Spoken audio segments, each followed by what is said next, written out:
Good morning, everyone, guys. Welcome back. Today, we're going to be talking about what's been happening in the world in the last, feels like forever since I last did a video. The last 24 hours basically have been absolutely insane. We've had Donald Trump signing an avalanche of executive orders in the United States. We've got more movement in the east of Ukraine, more cities falling, more towns falling, more kilometers closer to the European front. Guys, as I'm going to be talking about all this today. But before we get in, can you guys just click the buttons below and click the subscribe, the like button, and I think there's the bell notification button down there. It's literally just a little tap of you guys' thumbs, and it means so much to me when you guys do that. So thank you very much for doing that. And let's just begin. So where are we going to start? Let's start with the share screen and go straight to what's been happening on the ground in Ukraine. Just before I go onto this map, guys, okay? Remember when Donald Trump said he was going to solve the Ukraine crisis within 24 hours? I guess it's not a crisis, it's a war. He said he was going to solve this war within 24 hours before he's even taken office. Well, it's been 24 hours since he's won the election. It's been more than 24 hours now since he's been inaugurated. And still that conflict is there. These issues are a lot more complicated than people understand. They're not black and white. You can't just wave a magic peace wand and expect people to stop fighting. There's too much that's been done. Some estimates now that are out, now I don't know how much credibility is in these estimates, is that the Ukrainians have lost 750,000 of their, that's been the human toll on the Ukraine side. And from the Russian side, they're looking at 1 million loss. Now, that amount of loss of human life is, guys, listen, if that is true, and I'm going to give you in a second what I think the actual numbers are. If we consider 1.7 million there total, and then we add into the fact, what's been happening in the Middle East, that I'll come on to in a separate video. Look at the human toll. This is on par with World War II, what's happening right now. So if you take a step back, and if those numbers are correct, and I'll come on to what I think the actual numbers are in a minute. But if those numbers are correct, and you take a step back and you look from 10,000 feet up, in fact, if you were an alien looking down, and you were looking at what's happening in the world right now, you would say, yes, that is a world war, because if the metric of a world war is the human toll, then we are 100% in World War III right now. But anyway, ladies and gentlemen, let me come on to the share screen and I'll show you guys what's been happening in Ukraine. So remember, if you live in the United Kingdom, if you live in Europe, this is the main event for you guys. If you live in the United States, then the Middle East is the main event for you guys. I've given lots of videos why that's happening, and I'll probably do another standalone video later on today. Right, so this is what the ground looked like on the 2nd of last month, so just over a month ago. What I want you guys to do is just watch this area here, Valyeka Novosilka. Remember what I said about how the Russians operate with this pincer movement? They come from the north, from the south, from the east, from the west, and they encircle a village, a town, a settlement, a location, and then they close that pincer up and encapsulate the people inside it. And then once they're encapsulated, they're cut off. It's pretty much over for those guys. The Russians have been doing this time and time again. It's a tried and tested tactic from the Russians. The Russians are very good at it. So just watch Valyeka Novosilka as I skip forwards, and also watch the area in and around Pokrovs. Like most tactical scenarios, you cut off the weaker links first before you go into the stronger ones, because it's easier to cut off the weaker links before you go into the main area of Pokrovs. So each click forwards is a day in linear time. Now watch Valyeka Novosilka. That is literally a textbook pincer. And then we're going to come all the way up to yesterday where the map stops. Yeah. Can you see that now, ladies and gentlemen? Let me just zoom in. Yeah. Now, nobody can say that those guys are not doing the pincer movement. Let me just come back a little bit. Where's that? Let's just go back to the beginning. Let's go back to the beginning of the month. So we've got Valyeka Novosilka. They've already closed off the main supply routes, so nobody can extract, and then they just close that grip around Valyeka Novosilka, which is pretty much gone now. Like, that is pretty much, that area is gone. So what's been happening in Ukraine? What's been happening? What's the news from the East? Remember, ladies and gentlemen, okay, what I've just shown you there, it's the amount of ground that the Russians are taking every day. Now, I spoke to my friend in Ukraine, and he gave me some up-to-date numbers. So where the some estimates are that the Russians have lost 1 million soldiers and the Ukrainians have lost 750,000, the more grounded estimate is the official numbers from Ukraine are that the Ukrainians have lost 43,000 of their military. Now, I'm not sure if the numbers, it's very difficult to understand, to dissect those numbers, but we'll go with the numbers that have been released by Zelensky. So Zelensky's claiming that 43,000 have been lost. Now, I spoke to my friend and he said those numbers are actually wrong because the real number is a lot bigger.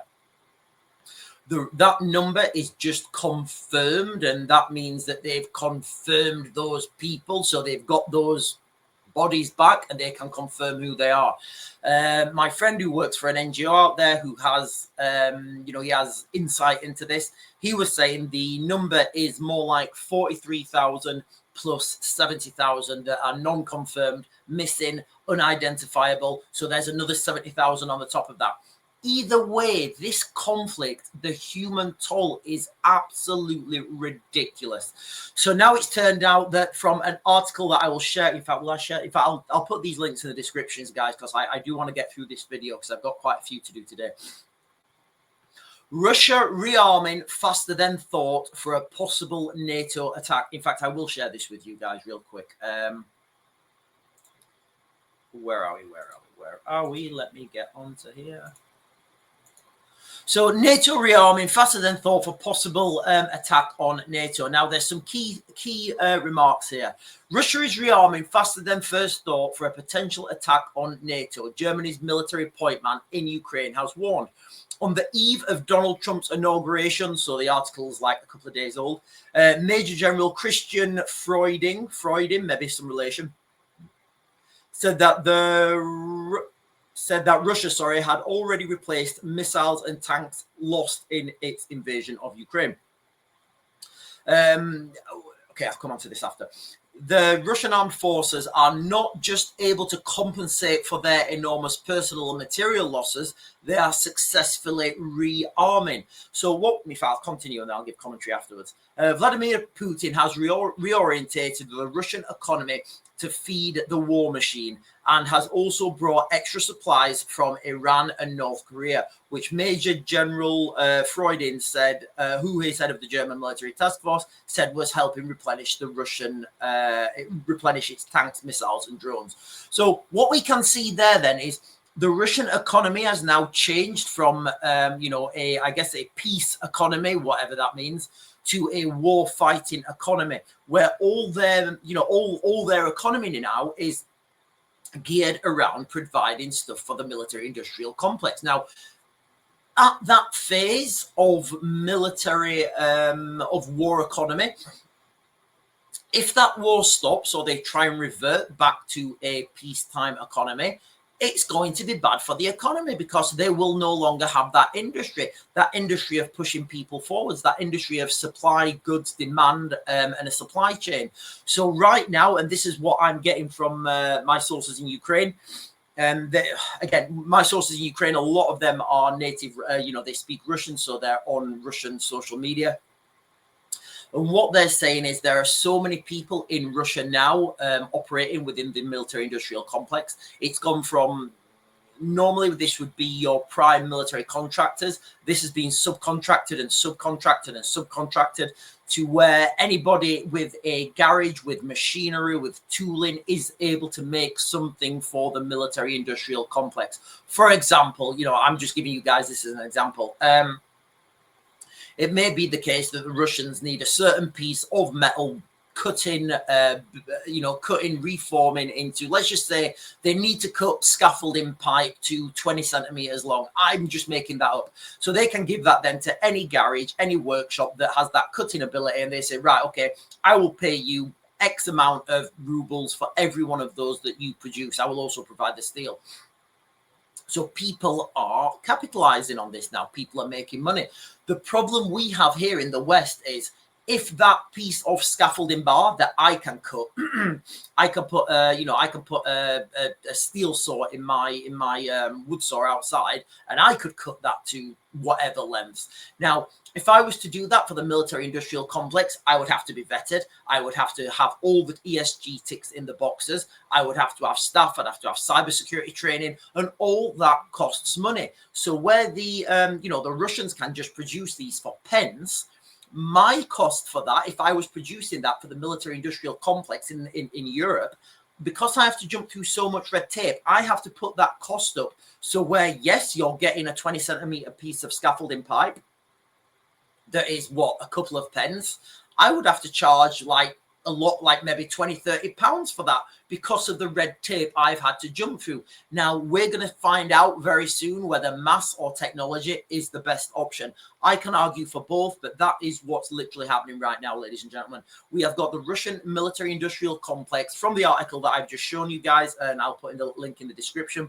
The Russian military-industrial complex is rearming. It's able to replenish itself, like we are not in NATO. Remember, there was another article out like a couple of, last month or something, and it was saying that the European Union can produce in 1 year what Russia produces in 3 months. I would say that's got further apart now.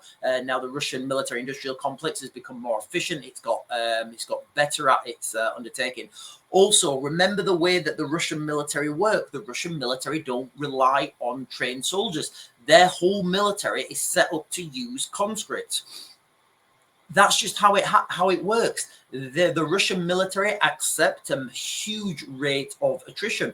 We won't accept that in Europe. The NATO won't accept that. The British military won't accept that. Anyway, guys, that is the way that is shaping up. Now, to end with, I want to just give you guys one that I was going to do a standalone video on, but I think I will throw it in there now. Donald Trump announces $500 million investment into artificial intelligence project. President Donald Trump announcing investments worth up to $500 billion for infrastructure tied to artificial intelligence by a new partnership formed by OpenAI, Oracle, and SoftBank. Ladies and gentlemen, I am terrified of artificial intelligence. It doesn't sit well with me. Maybe I watched The Terminator when I was far too young and it's traumatized me as a child. But anyway, President Donald Trump on Tuesday is at yada, yada, yada.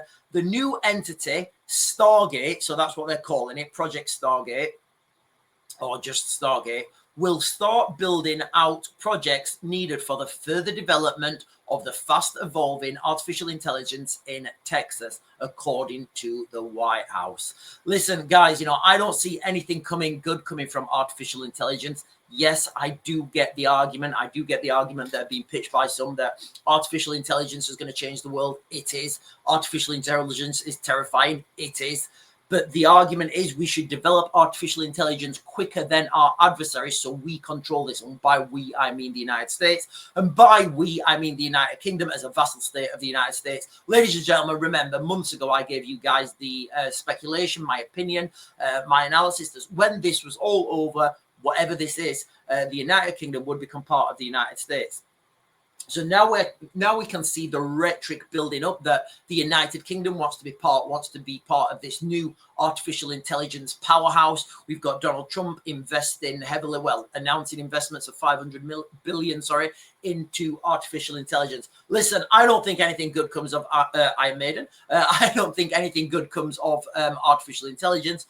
All I see is, robots walking around and telling us what to do. Anyway, that may not be the case. It may be the case that artificial intelligence brings us up into broad sunlit uplands. I can't see it.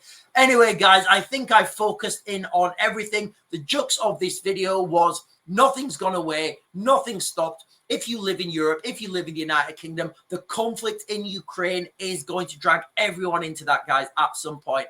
Anyway, I'm going to mag to grid. I'll get you guys another video later.